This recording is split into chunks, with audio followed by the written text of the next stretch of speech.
So if it's uh apologies that I only remembered to press record now. But the this meeting will be recorded and just shared for people who weren't able to make it.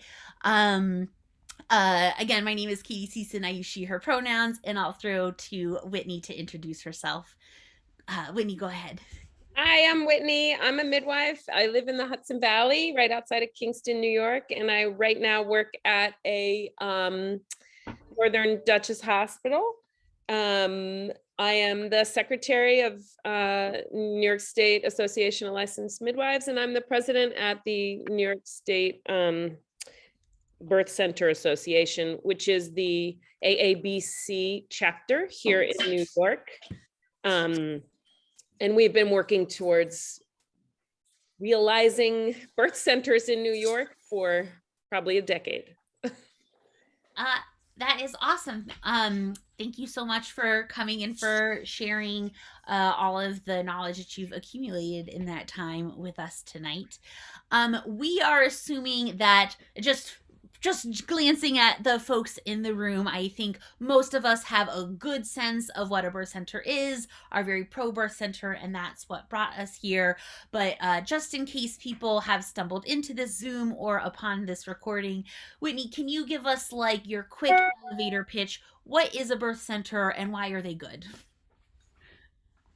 So birth centers are really the home for midwives. It is a place where midwives can be autonomous completely, owned by midwives, run by midwives. It's, I can't really express the difference when you're working in a health system that's not set up for you. Like I feel like a round peg in a square hole all the time. And I feel like the system is hammering me into the peg that is not the right size for me. It shaves off a bit of me here, it shaves off a bit of me there, and I turn into, it makes the midwifery model of care very hard to sustain. And so my reality with that is I did home and community birth setting with my own private clients.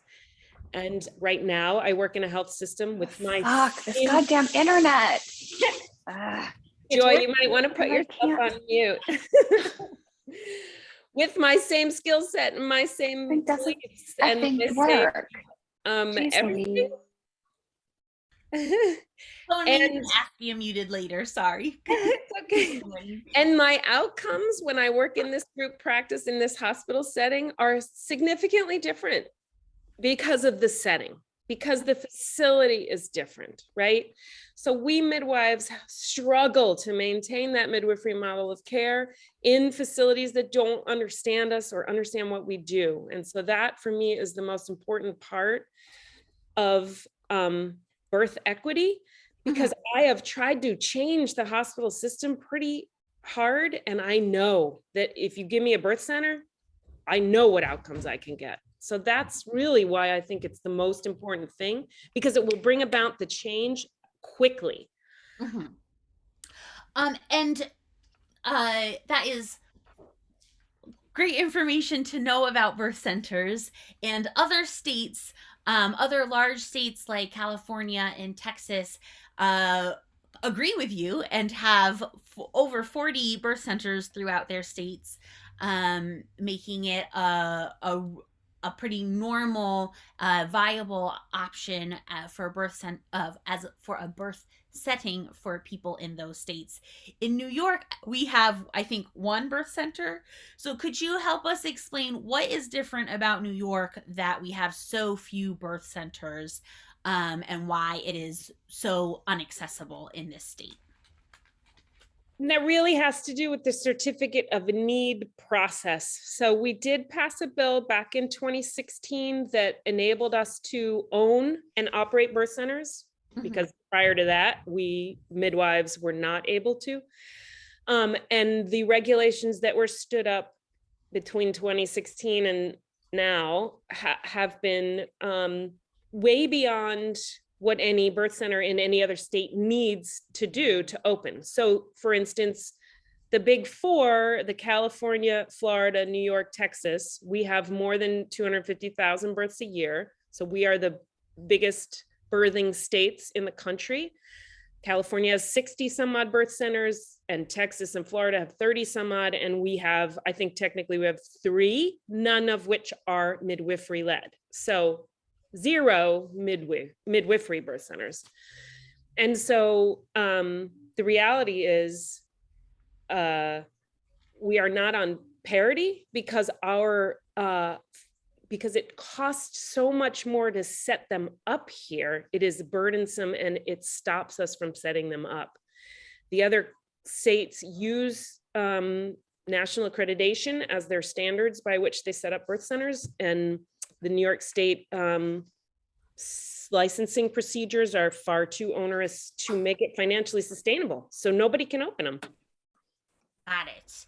And so that is the problem. And fortunately tonight we are gathered because there's a solution in sight, which is the New York Birth Center bill. So Whitney, can you tell us a little bit about the this birth center bill that exists and how it would address those issues you mentioned that are specific to New York? Right. So we want to thank you and highlight the Assembly Member Gottfried for writing a bill for us that then goes sort of admonishes the Department of Health and lets them know that, they didn't do a good job and they're going to have to try again. So this is what that is. It's a repair bill. And basically what it says is if a birth center can be nationally accredited, then they should not be withheld a license, so that the Department of Health really must figure out how to give a license to every birth center that can get accredited. Great. Whitney, thank you so much for explaining that. Now I've been working with and in touch with folks who've been working around this bill for over a year, and I'll admit that that very clear explanation was given to me multiple times before it really clicked. So just for the benefit of the crowd, I'm gonna give a second rendition, just because it is a little bit complicated. So essentially, New York has more regulations than we need to keep birth centers safe. And the distance between the regulations that keep them safe and the regulations that New York has is what's keeping us from really being able to open birth centers, because it's so gosh darn expensive to meet these unnecessary regulations. Stuff like 2 stretchers need to be able to pass in the hallway. Well, why? Like, that's not a birth center scenario that is ever going to come up. So the as Whitney mentioned, the National Birth Center Association has standards that they've been using for a long time that we know are safe. That, we obviously don't want no regulations for our birth centers. Like, we don't want lead in the walls and fire hazards everywhere. Like, there's an in-between. And so I think the goal of this bill is to get us to that in between, to the regulations that actually keep birth centers safe, but that are not so burdensome that it prevents people who want to open birth centers from being able to. Whitney, does that seem like a good summary of what's been going on? Definitely. And it's, again, that square peg round hole problem, which is in the state of New York because of the way our laws are written. To get a license to be a facility here, you have to be in Article 28, which is the same as any hospital. So what they're really trying to do is make us not have to go through a different procedure than all the other hospitals. We end up having to do the exact same thing that you would have to do if you were opening a brand new hospital. Huge wide hallways, sprinkler systems, architectural drawings, engineered plans, like the whole 9 yards, which does help hospitals stay safe, does not help birth centers stay safe, has never been proven to help a birth center stay safe. Birth centers are just different, and they need to understand that. They don't really understand that.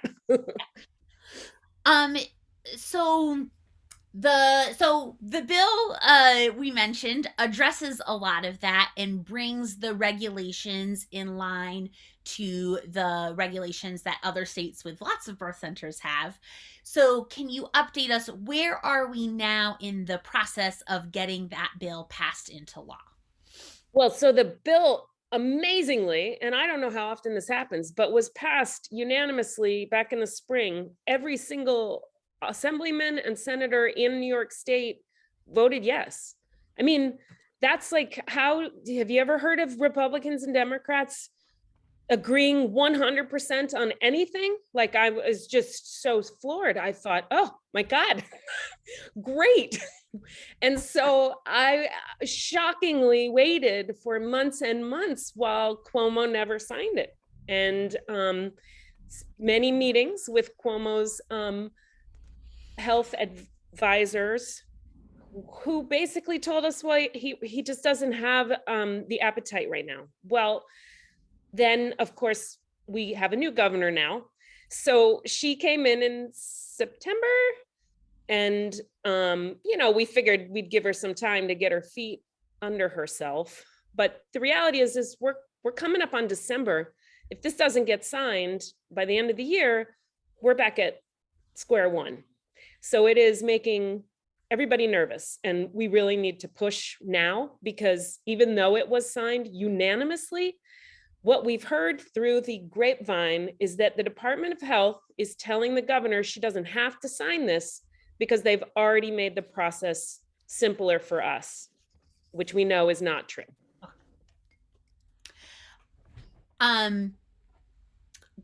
Great. So, as a review, if we're thinking of like, I'm a bill sitting on Capitol Hill, that bill has gotten through our Capitol Hill in Albany, passed through both sides of the Senate and the Assembly, and is now simply waiting the signature of the governor.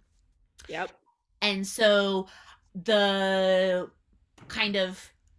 suspicion I have as an activist and as an organizer who pays close attention to Albany is probably one of two things are happening. Is simply that Governor Hochul has not been in office very long, and the bills she has called up to be signed are either major pieces of legislation or pieces of legislation with major pushes from the constituency that bill affects, to really get it into her attention and make it something that she can't ignore.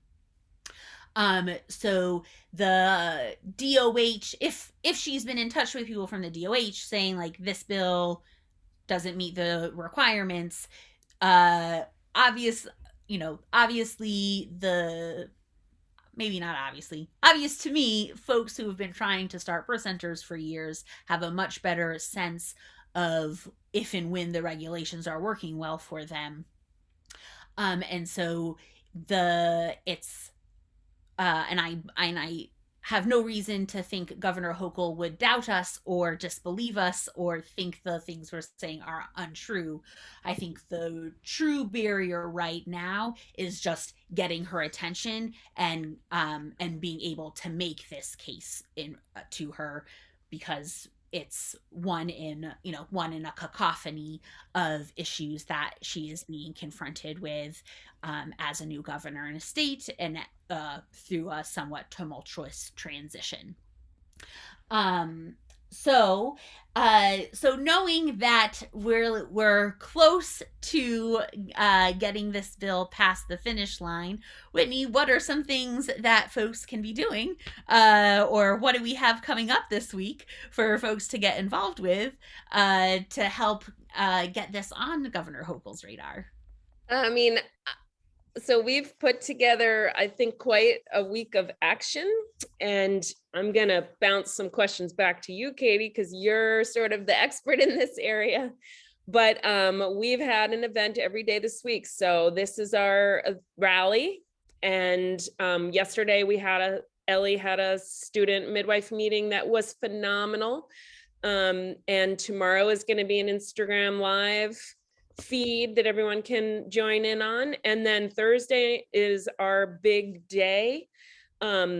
Thursday is the call-in day. So the real thing we want to do is shut down the phone lines at the governor's office on Thursday by all of us calling and signing up to call every 5 minutes all day long.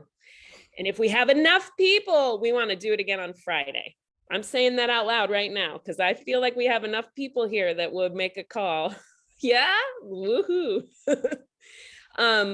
So, I mean, I have a silly thing I want to do. Can I do it now, Katie? So I want to do it rally style. This is a call and response. And by the way, let's all turn on our videos so we can see each other. So yes, thank you, Shannon. Come on, everyone.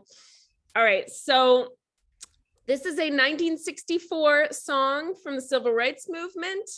I'm gonna say the verse and you're gonna say the chorus, right? And I'll read it to you.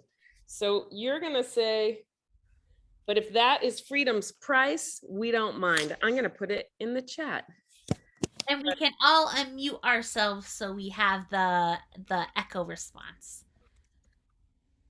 We don't mind. All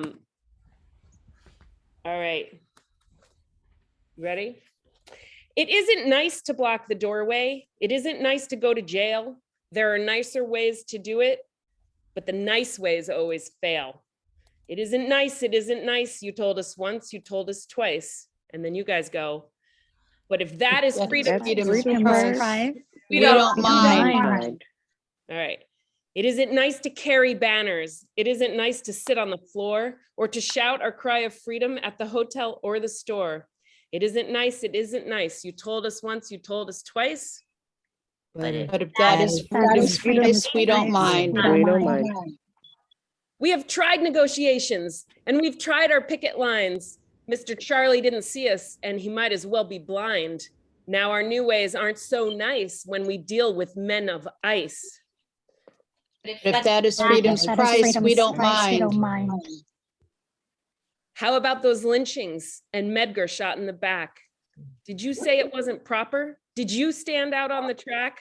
You were quiet just like mice. Now you say that we aren't nice? But if that is freedom's price, we don't mind. It isn't nice to block the doorway. It isn't nice to go to jail. There are nicer ways to do it, but the nice ways always fail. It isn't nice. It isn't nice. You told us once, you told us twice. But if that is freedom's price, we don't mind. I thought that song was so cool. So let's get into some advocacy. Like, we want to do something. We need to call, we need to tweet, we need to email the governor. So really, it's about the governor getting hits, right? And her social media people are checking these. So Katie, can you give us some help in terms of what we can do to make sure that we're getting through to her? Absolutely. So I'm gonna we're gonna try and wrap up just for an understanding of the night. We're gonna try and wrap up by 8. Try to transition to questions and then in about 10 minutes, 15 minutes. And if we have time in between questions and when we wrap up, hop on Twitter or maybe do take some actions. But I want to take time to essentially talk about what we can do in the short term and what we can be doing in the long term to advance in the short term to get this bill signed and in the long term to advance birth justice here in New York. So for this week, yes, I think Whitney set us up well, and I tried to put the links in the chat as she was talking. The first link I put was to the toolkit, which has a lot of great information about the events going on this week. The second one is the sign up to call in.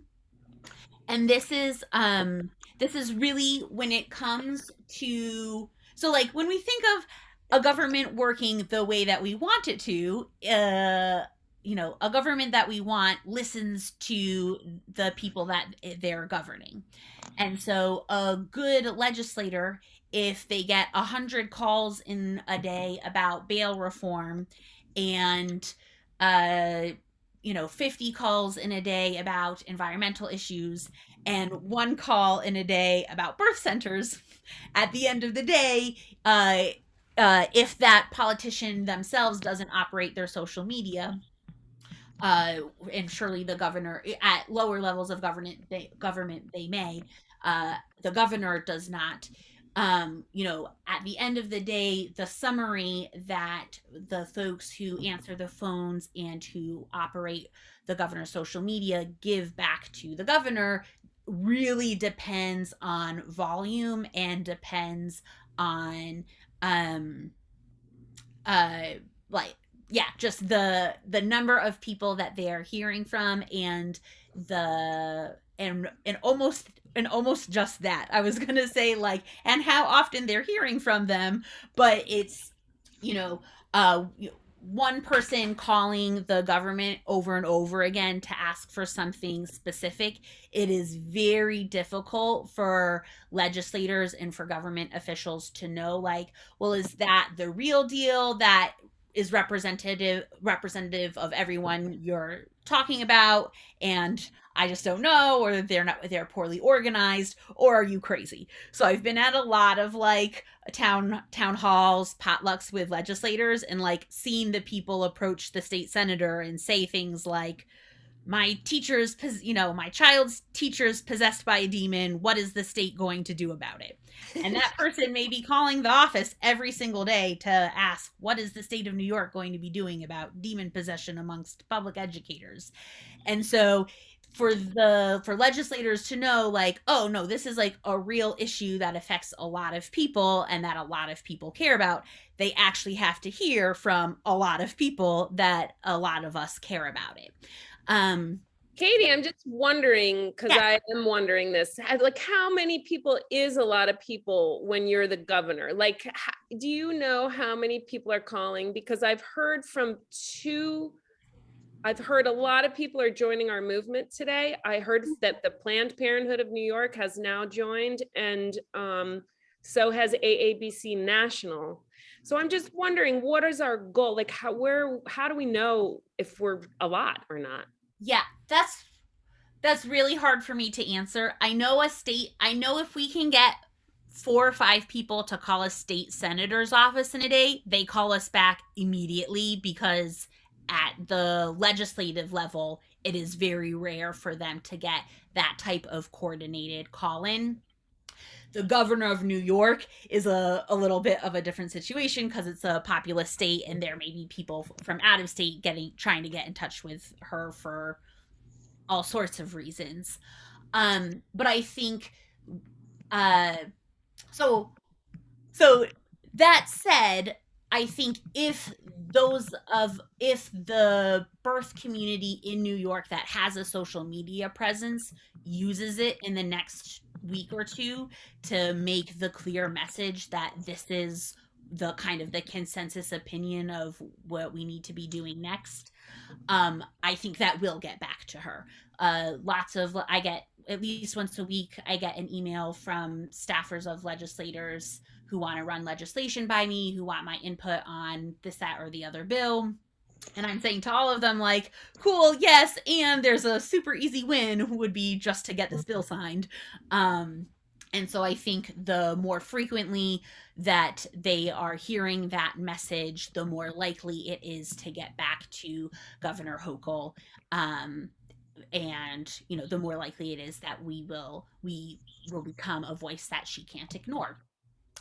And that brings me kind of to the second point I wanted to make, which is how we're organizing long term, and really emphasizing, and I really wanted to take the time to emphasize with you all that this is a movement and not a moment. So, like, even in the best case scenario, and let's say a couple of us call the governor's office tonight and leave messages to say to sign the bill, and she gets the message first things tomorrow and she says, yes, today is the day, I'm signing the bill. She calls Whitney up on the phone, come to Albany, we're having a bill signing. That's what's going to happen. Speaking it into existence, but let's say the best case scenario, we get this bill signed, we have less onerous regulations, and more birth centers open up throughout New York State. We still have 1 million uninsured New Yorkers. We still have people who are on Medicaid and want to get pregnant and can't because Medicaid doesn't cover infertility treatments. We still have birth centers that are going to struggle with safe staffing because the reimbursement rates from insurance companies are much lower than what we really need to have the staff in the birth center to take good care of those patients. So this is a really important step that we take as a birth justice community, because birth centers are definitely a part of the birthing landscape of the world we want to build. And this legislation will help us get there. But I think what I hope we also come away with is the importance of us working together as a movement. So, if we have some ways to track how many emails and calls are going to Governor Hochul. And if at the end of the week we've sent 200 emails and made 100 calls and we didn't hear back, well, now we know that that's not enough. Now we know we need more than that. And so we will, and so the call for us is to continue organizing. If we don't have the political power to get Governor Hochul to sign a bill that really doesn't have any opposition, that really doesn't hurt anybody else's professional interests, it doesn't cost the state any money. If we don't have the political power to get her on board with a bill like this, we certainly don't have the political power to tackle many of the other issues we know are so harmful in our own lives as birth workers and in the lives of our clients and the people who we are trying to serve and the people who are trying to have babies throughout the state. So I guess what's the so the coordination is the interesting thing, right? I dropped the sign up sheet for the call-in day of action into the chat. And then it looks like Katie just put the sign up sheet for continuing working together in this long-term method that she's talking about. Absolutely. So we're focused on the moment now, but we really need to have a bigger focus and a longer term focus and focus on the movement. So I would love for everyone to click on both of those and fill them out if you can.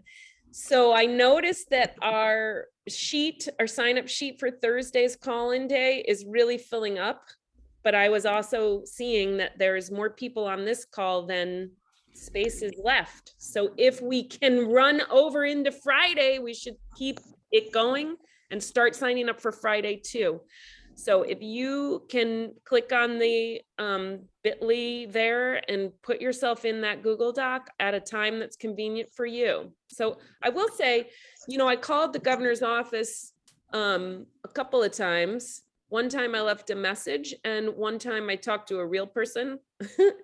I also called for the New York Health Act today. And it is very easy. It's surprisingly easy. I hadn't really done these calls before. But when you basically say to the person what you're calling for, they just say, oh, okay, I'll let them know. And it's like they're writing your name, your address, your zip code, what bill you're talking about, and yay or nay, whether you like it or not. Do you find that it's that easy? It just seems so easy. Yeah, the calling is definitely the easy part. The hard part is the doing it en masse. Honestly, as an organizer, the hardest part has been getting other people to realize how easy calling is. Because if everybody who if everybody who says, okay, the work you do is amazing, and I'm like, but if you called, you'd be doing the work too, and then we'd be doing it together, and we'd be way more effective. So yeah, so there's really not much more to it than that. And to the poem that Whitney read as we were coming into this section, the verses of that is like, if we have to stand on a picket line, if we have to protest, if we have to march, and if that's freedom's price, we don't mind.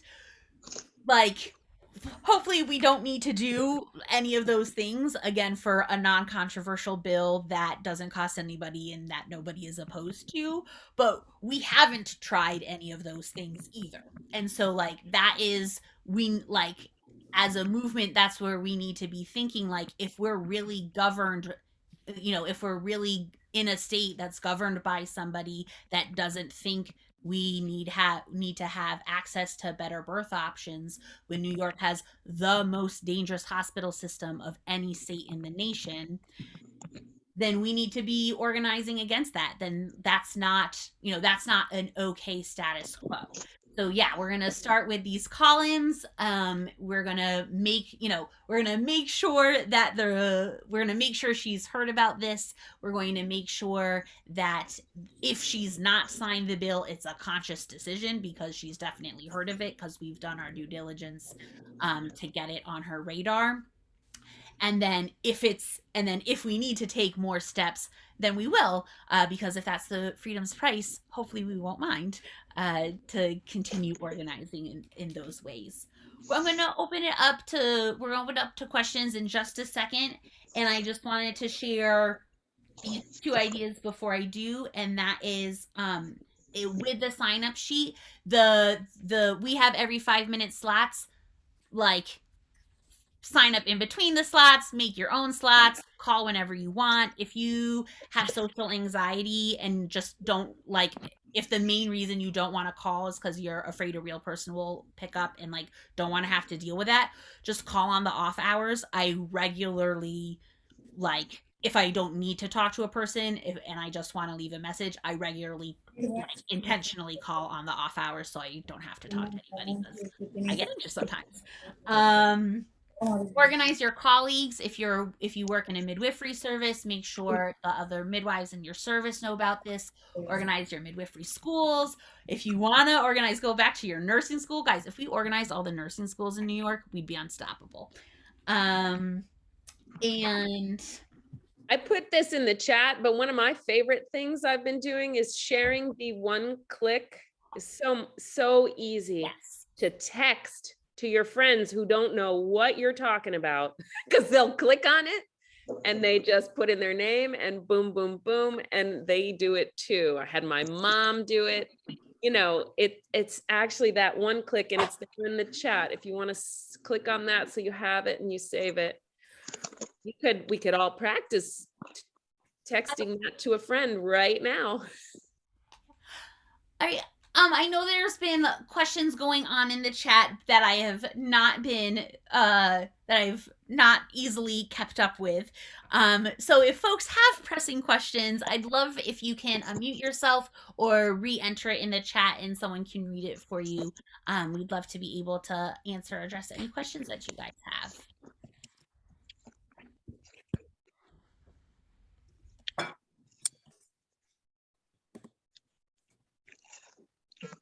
And we will not be offended if any of you on mute are calling on your cell phone, because we'll just assume you're calling and leaving a message right now and killing multiple birds with one stone.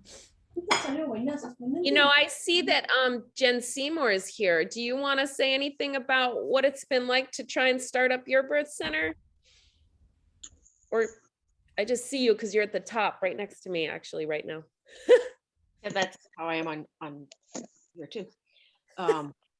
Well, I literally just put down the drill that I was using to screw concrete board into the floor of my birth suite bathroom. Tomorrow we're laying tile. I am really building a birth center. I'm really just banking on this thing going through so that then I can proceed with the accreditation process and one day have a New York license. Um, the certificate of need process, just one of the ridiculous 24 pages of nonsense that are required. They want you to project what your third year operating costs will be, and then you need to have 2 months worth of that just sitting cash in a bank. And you can have up to half of that come from a loan.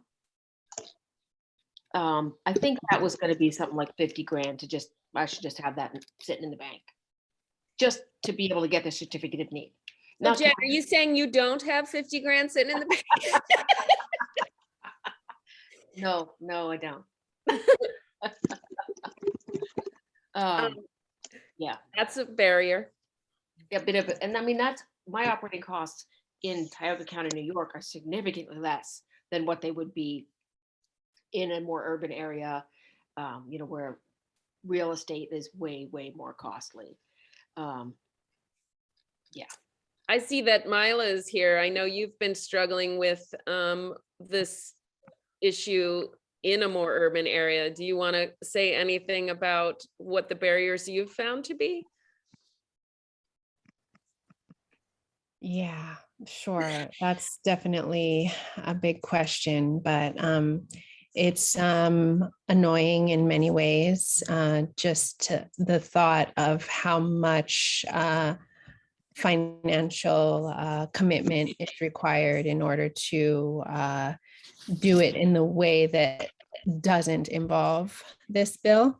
So that's going to be a huge relief to know that on the other side of this comes more accessibility, not just for our birth center in the Bronx, but for more birth centers. I get really excited just seeing other people here like Melissa Bear and Eugenia, and just knowing, okay, more birth centers around the corner. And that's where my eyes are right now, is just seeing that. But I'll leave the complaints low today, but there are many. Someone asked in the questions, are people involved in this going to be able to continue help organizing with opening birth centers and ways to get involved with the individual birth centers? So maybe. So that will depend essentially birth center to birth center, how they choose to organize and operate. Mila, I know for sure, is looking for folks, and the birthing place Mila and I have been in conversation for over a year now, of how the birthing place can and is using grassroots organizing to help the Bronx get a birth center soon. Mila, I don't know if you want to put your form in, if anybody is Bronx located. And then I'll share the Movement to Birth Liberation form that I've put in the chat twice now, and I'll probably put in once or twice more. One of the main advantages, or like one of the main things that form allows the movement to do, is look up where everybody lives based off of their legislative districts. So for example, a midwife who is interested in opening a birth center in Brooklyn recently got in touch with me and asked, like, I'm interested in opening a birth center maybe in these neighborhoods, and I was able to give her the contact information of everybody who lives in those neighborhoods for her to get in touch.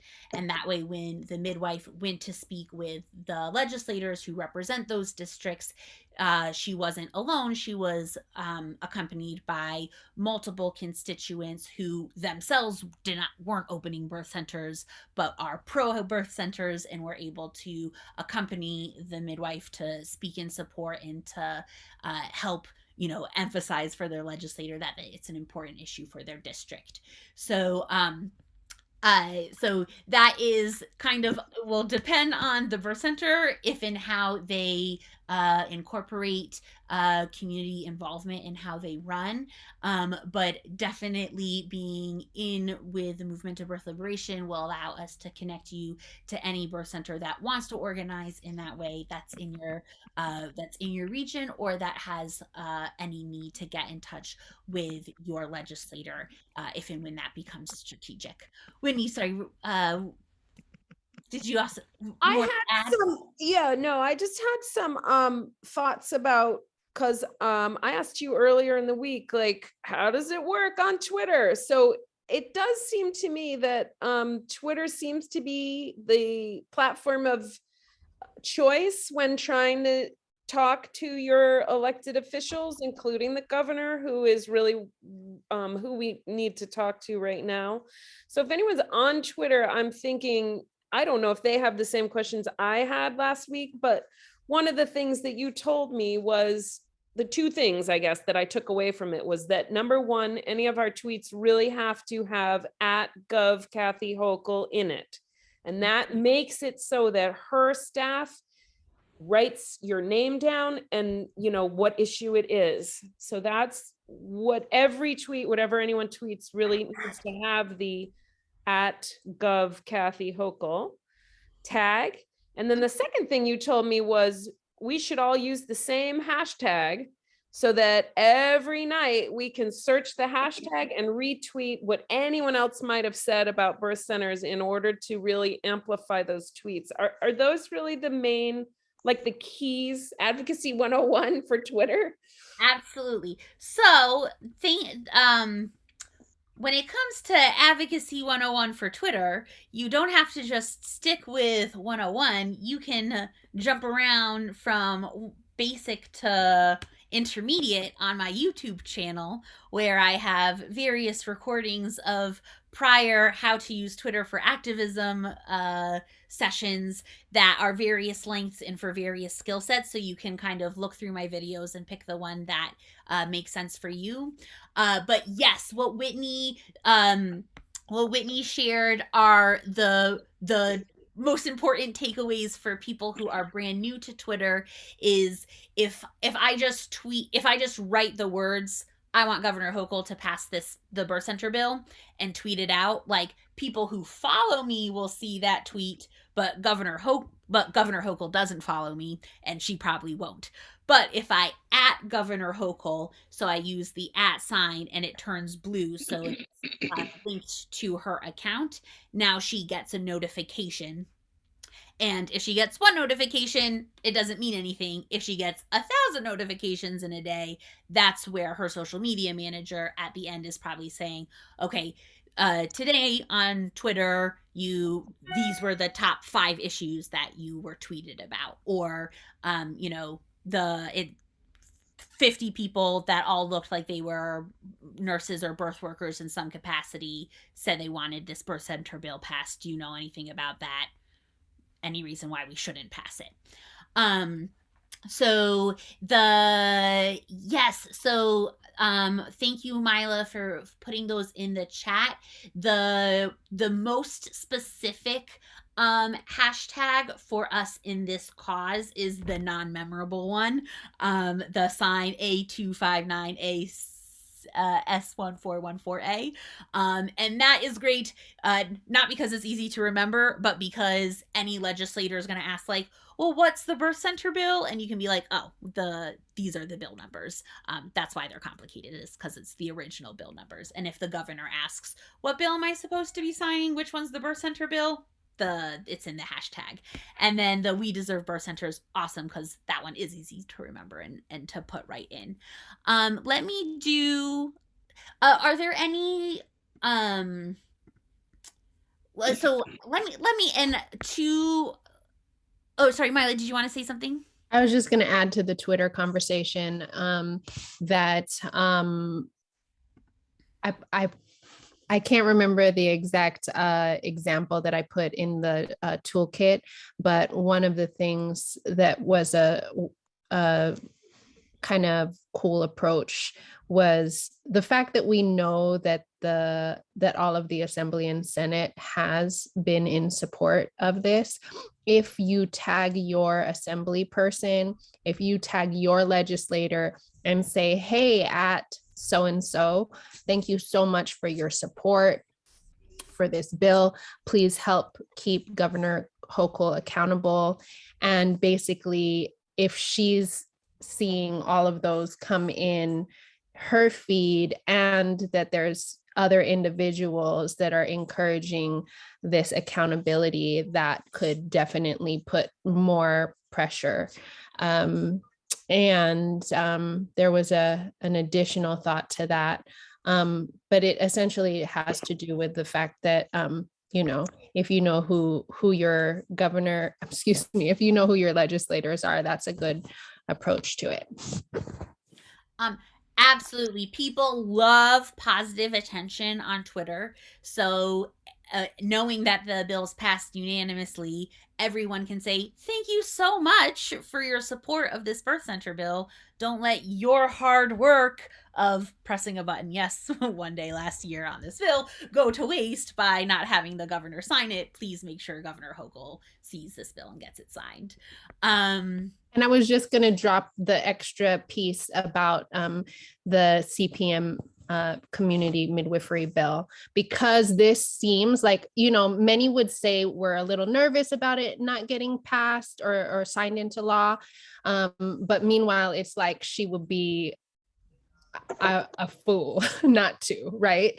But it's kind of like we have to do our due diligence. But meanwhile, since this is just about to turn the corner, and truth be told, there might be some improvements we need on this bill next year or the year after or whatever. Ultimately, I think it's really great right now, because the thing that we want people to be paying attention to for the next legislative season is the community midwifery bill. And again, if that needs improvements, that may not be perfect as it is. We all know that sometimes things need to move in these small steps or significant steps, but they need to be paying attention to that. So it's a good way to say, hey, thank you, and keep Governor Hochul accountable and pay attention to this because it's coming up, and we still need you to champion maternal health. Absolutely. So if you if you have any questions, please feel free to put them in the chat. I'm going to do a 2-minute demonstration of a little of how folks can be using Twitter this week to be supporting this cause.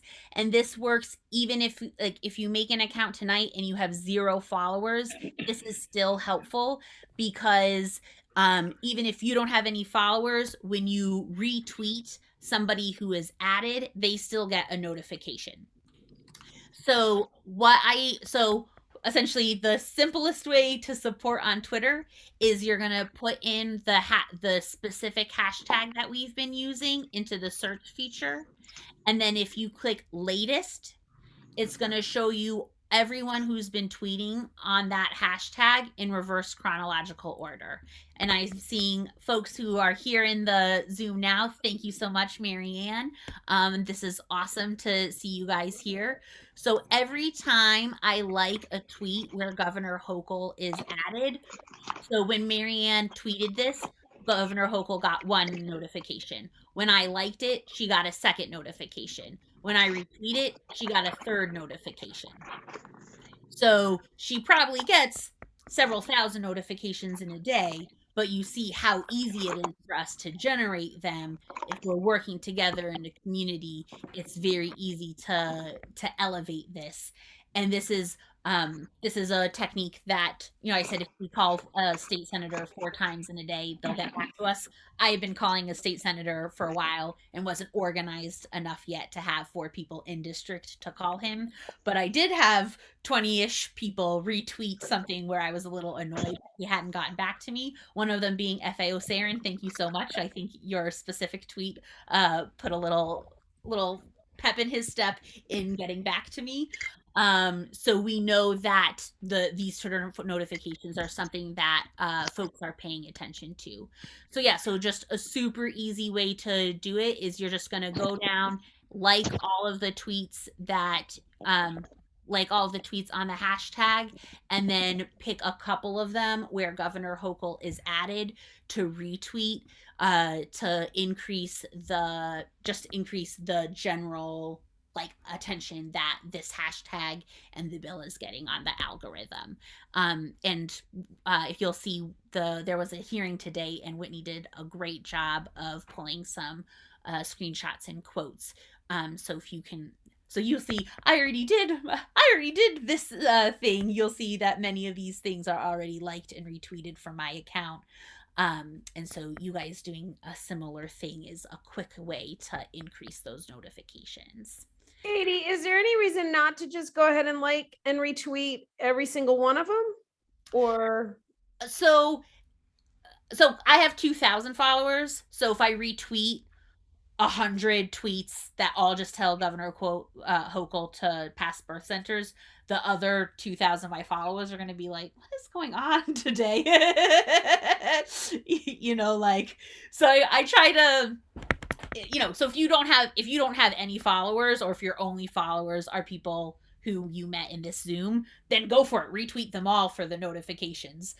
If you have a following on Twitter because you use it more regularly, if you have a following, then you probably already have a general sense of like which things you do and don't want to retweet, which ones are and aren't strategic. Also, if you're that fluent in Twitter where you have a following, probably more strategic to do fewer simple retweets and more quote tweets where you're illustrating to your specific audience why this issue is important and why they should be tuning in to that hashtag and that issue as well. Does that make sense generally? In our Twitter, the quickest Twitter thing I can think to do. Right. Any other questions, comments, concerns?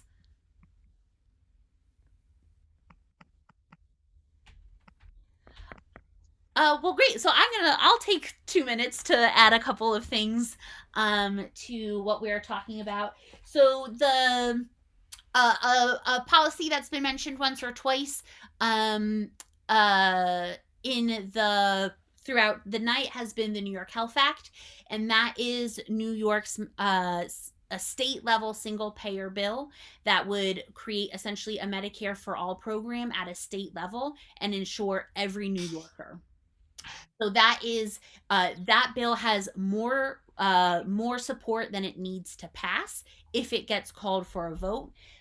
Where we're at in that process of bill on a Capitol Hill is we have all the co-sponsors we need. Now we just need to pressure the speakers of the Senate and Assembly to bring it for a vote. The New York Health Act is the most transformational thing we can do to change the healthscape and reproductive justice landscape in New York, because not only does it make sure that every person has health insurance from womb to tomb, but it also gives healthcare providers a unified body to organize with or against to improve structural care issues of how care is delivered. So the New York Health Act has the language of the New York Health Act sets up a tax-funded New York Trust Fund that pays for the program, and the language says you can use that money for any program that ostensibly improves the health of New Yorkers. So there's a world where in 2 or 3 years we could pass the New York Health Act, and instead of individual midwives trying to raise individual capital to open birth centers, we can get the money straight from the New York Trust Fund because we've demonstrated that it's a program that improves the lives of New Yorkers. All the time in midwifery, we're saying it saves money to do midwifery care. It saves money. And we're right. But under the current system, it saves the wrong people money, the care that we provide.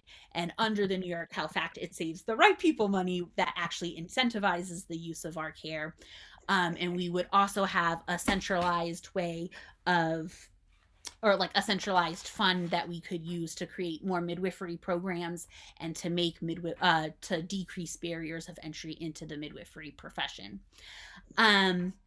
I'd bring up the CPM bill, but I've been seeing in the chat that there's some back and forth where we are in that. So I'll pause that for tonight. But put it on your radar that there is a apprentice trained certification of midwifery that has great and safe outcomes that practice safely in 34 other states, but not New York. Again, because we have onerous regulations that don't actually don't actually keep us safe. They just keep us from getting the care that we want and need. So be paying attention to the CPM issue. And then lastly, the main campaign that the Movement to Birth Liberation has been working on over the past couple of months is Justice for Denise. Denise Williams was a 29-year-old woman who called 911 for help for what she believed, or her family believed, was an acute mental health crisis when she was 7 weeks postpartum, and she was taken to Queens County Hospital. 2 days later, the medical examiner called her mother to inform her that the autopsy would be performed on such and such a day, and they could pick up the body by such and such a day. The family never received a call from the hospital to say that Denise had died or to give any explanation of what had happened in the hours leading up to her death, because ostensibly she went to the hospital for postpartum depression, which is not fatal when it is properly treated and supported in an appropriate context. And so to the point of us continuing to say it's a movement, not a moment, we know that just because we have facilities in place doesn't mean they're providing the services that they should or in the ways that they should. And so we keep us safe. And so the movement has been doing a lot of in-person protests in front of Queens Hospital and trying to build collaborations to find ways to hold the hospital accountable and to fix the systems issues that allowed this to occur. And so I just wanted to share that with you guys tonight, because Justice for Denise isn't getting the attention that it really needs in the media. It should really, like, anyone who's a midwife has told their client, if you're experiencing XYZ symptom, call 911. And we need to, if we're, for our own professional integrity, we need to know that if we tell our clients to call 911, they're not going to be disappeared into a public hospital system where they die and their family never has any answers as to why. And so I hope again to see you information coming in to the Movement to Birth Liberation form. And I also put the form to the family's GoFundMe. They are struggling, and if we can be helping them, that will be great. And a piece of legislation that we're hoping to be ready, if not for this year, for next, would be a process of reparatory payments to families that have experienced preventable pregnancy related losses. And so again, that's something that no one in the no one's writing legislation like that, but lots of other states have birth centers, so we need to do one before the first. So I'm so glad all of you guys joined us tonight to learn more about getting these birth centers passed and getting involved in this week's actions. And I'm really hoping that the skills that we learned this week and the ways that we organize in this week will lead us to a stronger coalition of people who care about reproductive justice and birth justice in this state, so that we are a voice that the governor and our government cannot ignore. And so we are able to, with much more alacrity in coming years, address the policy and structural barriers that prevent folks from getting good care during their pregnancy and birth here in New York. So thank you again all so much for joining us tonight. Whitney, Mila, anyone closing thoughts? I just really like your little saying, it's a movement, not a moment. So I have to admit, I was having some depression a little earlier this week, and I was thinking, oh my God, what happens if she doesn't sign this? La, la, la, la. And then I called Katie and she's okay, calm down. It's a movement, not a moment. If it doesn't happen right now, we're going to still push and we're going to still get at it. But I really enjoy the fact that all y'all came. I do feel deeply invested in this moment. So I do want everyone to, boy, can we all just do our best and reach out as many times as we can. I've learned more about Twitter this week than my whole lifetime put together, probably. So if I can do it, you guys can for sure. Yeah, guys, thank you all so much. I'm gonna hang on just for a couple of minutes in case anybody had lingering questions, but we really appreciate all of you joining us and look forward to seeing you all throughout the actions this week. And if you're folks, you're like, oh, my friend would love to come to this, but isn't gonna want to watch a recording, Mila's gonna be on Instagram tomorrow. Oh yeah, a lot of this similar information, so you can point folks to that next live information session. Yep, see you there. I'll be with Nilu. Thanks, everybody. Have a good night. thank you.